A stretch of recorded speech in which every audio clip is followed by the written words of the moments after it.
Fattah Khamessi, enseignant-chercheur à l'Institut national agronomique Tunisie, spécialiste des clusters et développement de chaînes de valeur et développement des territoires.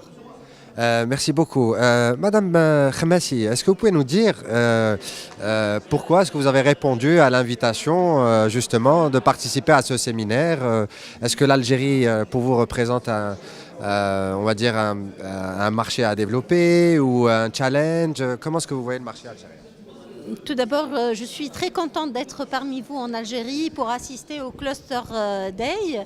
C'est une thématique qui me passionne en tant que chercheur, mais aussi en tant qu'agent de développement. Je suis convaincue que l'approche cluster est l'approche la plus adéquate pour le développement des territoires.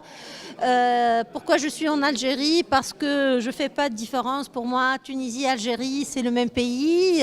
Donc la quête vers l'amélioration des conditions de vie, le développement durable, le développement des territoires, c'est un défi qui est partagé par les deux pays.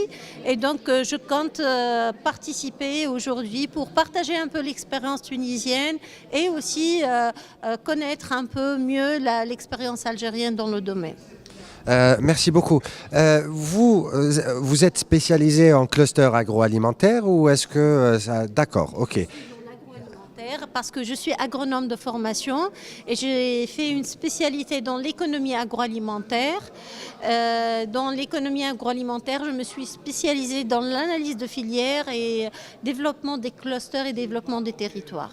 Alors, est-ce que cluster est équivalent de baguette magique pour développement économique?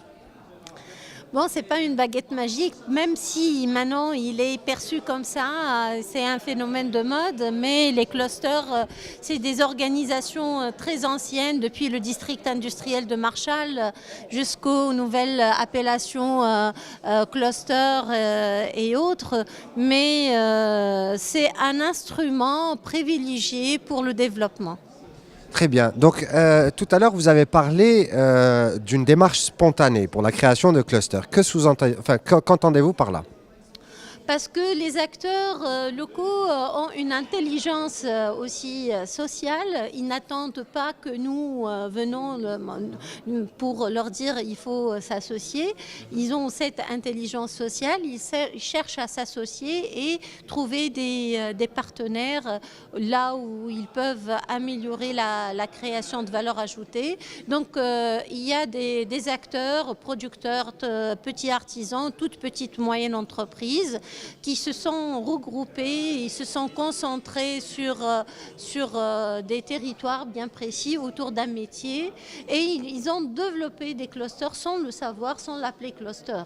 Donc il fallait identifier ces concentrations géographiques, essayer de les booster, les accompagner, les développer parce que c'est là où il y a le potentiel de création d'emplois, de création de valeur ajoutée, de développement. Est-ce que vous pouvez nous citer un exemple de cluster qui a, on va dire, bien marché en Tunisie? Je citerai le cluster de dattes de biodynamique de Hazwa Bni Ghrib. C'est une oasis créée dans les années fin 70, début 80. Et le cluster de Hazwa a été développé par les agriculteurs eux-mêmes qui ont constitué le GDA, l'unité de conditionnement, la société Bni Ghrib. Et maintenant, c'est un cluster assez bien réussi. Voilà. Très bien. Vous pensez revenir en Algérie plus souvent? Avec plaisir. Merci.